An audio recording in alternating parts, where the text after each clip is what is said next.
I had a suicide pact with my cousin. He wasn't all there in the head and lived with his parents, my uncle and his wife. He would babysit me when I was 9 to 11 years old. I think my uncle thought it would help him focus if he had to watch a kid during the summer.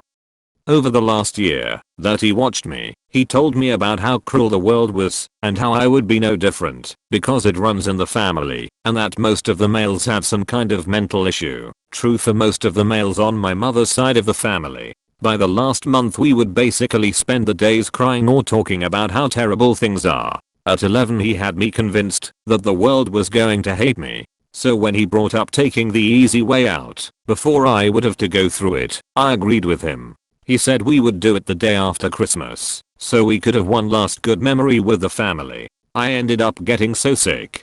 I was in the hospital from mid-December through the end of January. When I got out of the hospital my family said I couldn't see my cousin anymore, and that a neighbor would take care of me during the summers. I thought he ran away until my aunt let it slip that he shot himself in the backyard with my uncle's shotgun. Blew bits of his head onto the roof of the house. What was insane was that when I found out I cried because he went without me and I was too scared to find another way to die. I felt like I had betrayed him by getting sick and missing our day. After about a year and going through ups and downs I started to realize how great things were for me without having my cousin mentally dragging me down for a couple months every year. I got a girlfriend and good grades. I even moved to a whole new city.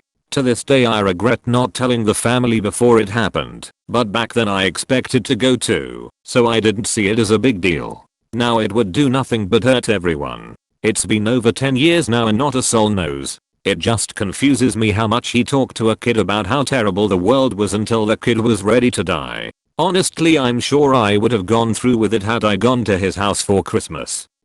I was stupid. My family have a rough background, a lot of violence and substance use problems. I left home at 16, haven't spoken to them since, and after 7 years of university have a pretty high paying job. I have to constantly ask websites to take down my full name, because if my family found out, I'd be swamped with messages asking for money that would go straight to alcohol and ice. They already have an idea after I didn't catch a result fast enough. So it doesn't really matter, and I loosened up my social media. But I still hide my income. I was raped 3x by the time I turned 18. As a guy it's hard to tell them. Oh my god, you poor soul. I wish more people would accept that men get raped too. Are you okay? How does therapy sound?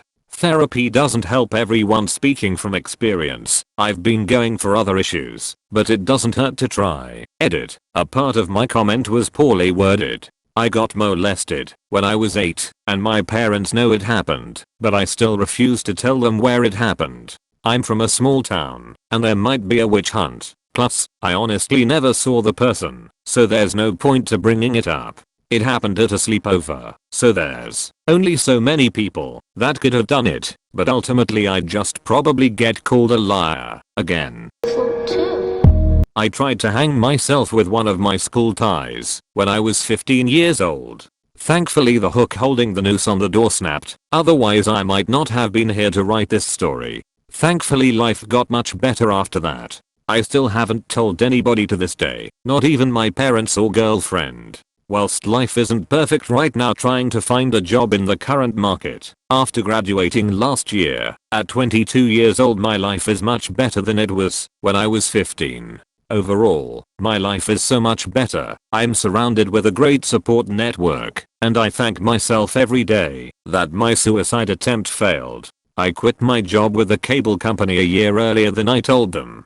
The pressure and stress from that job became overwhelming, and it was right around the time my grandmother died, and I legit dropped everything and worked at a car dealership for a year before I got my insurance licenses. That my husband and I go to nudist swinger resorts for fun. At least, we used to, before the pandemic. Hopefully we will again someday. Family doesn't need to know. I think my mother would have a heart attack. I have a Reddit account. They must not know. I think that's a secret we all wanna keep from our family. I'm no longer a virgin. Not that my mom cares, but the way I lost my virginity was really bad, and I know I'll disappoint her if she knew, even if I feel upset about it. Also, all the names of my social media accounts. No way in hell my fam gets those. I was raped as a boy aged 13 when hitchhiking to school in Zambia, Africa. Have never been so scared in my life. Never told anyone until several years after I got married. Did tell my wife, if anyone touched my kids I would beat them to a pulp.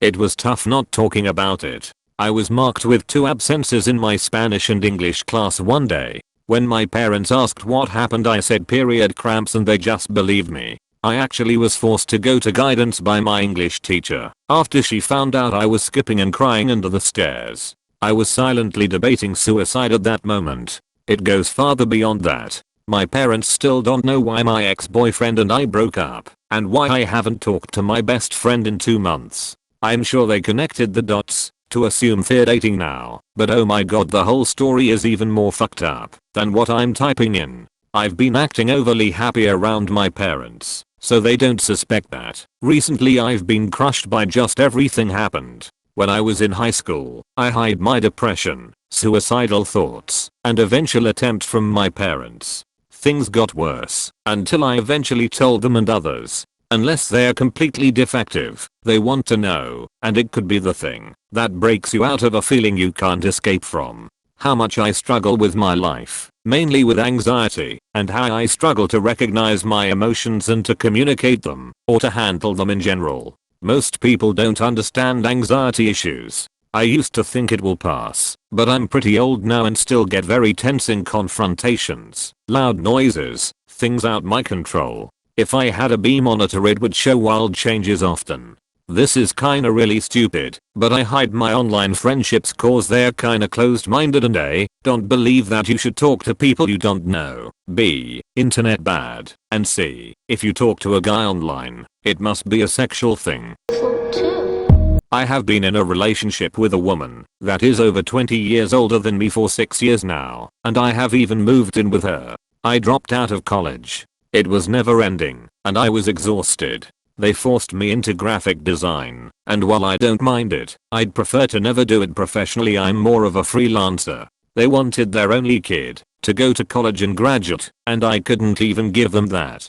I no longer love my parents anymore, and I haven't for years. I don't want to say they were the reason my mental health, self-esteem, or my daily life is fucked up by them. I tried so hard to find a job and this pandemic killed my chances of it. I just want to move out and begin to accept my life and move on. That I'm no longer a virgin. My family is old style Catholic. Close bracket. I hate my father for what he did to my mother, and I hate her for standing by him and telling me basically I can never confront him. He's straight up fine with me lying to him when tell him I love him. He knows I don't. But he told me he couldn't take it if I didn't. Obviously, I'll never raise a hand against him, but my mom told me today whatever mistakes they've made, she's glad I turned out to be a good person. I'm not good, actually, so I have to keep up that charade until I die or they do.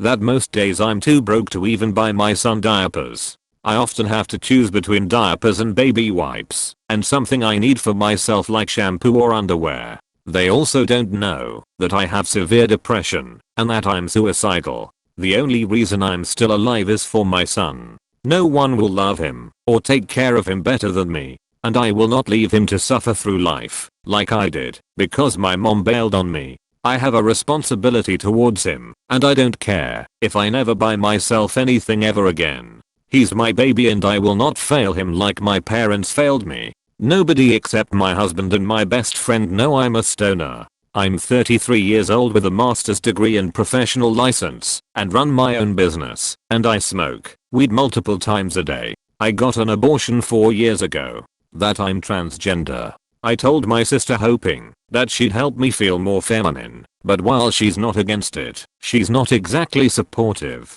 I got married 2 years ago. They still call my wife my girlfriend. None of them were invited to the wedding. They still joke about how she is too good for me and how I need to put a ring on her finger to keep her trapped. I completely hate my sister. I don't plan on having contact with her in the future. These weeks of being at home made me realize how awful she is. I never see her, she is working or at school, and same for me. She has been the main source of toxic behavior from my life. that 4 years ago my husband had a vasectomy. We both don't want children, but as the only daughter my family expects me to be a mother. I've been able to use the excuse of maybe I'll consider it after I finish college, since I started later in life and am now 29, but I anticipate graduating in December of this year now, so I'm uncertain of how I'll proceed. Telling them will break their hearts. I was suspended from school for a semester. Never said a word. Wasn't able to get back on FAFSA. So my manager paid it, and I'm paying her back now. And I'm finally back on track with school. Close bracket. I completely hate my sister.